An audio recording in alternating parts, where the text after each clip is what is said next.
Panganak ko sa kalibutan nga putot yun kaayo. Nag-edad nag-25 ang height mura pagkutso. Ibugal-bugalan ko sa mga taas nga tawo. Tawgon ko nila og putot ko di ba unano.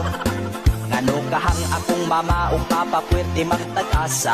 Akong mga igsuon ang height pang basketballista. Ako ra ang bubo ngano kahang wala katubo. Nagsigi og kaon pero idadray ni dako. Maong nangita ko og paagi nga mo taas. Kaysa among balay maulaw na kung mugawas. Daghan na ko og giinom nga mga tablitas. Pero wala giniipik ko sa akong lawas. Itambagan ko sa suod na ko nga amigo. Inig kapag tuig puno ilukso-lukso.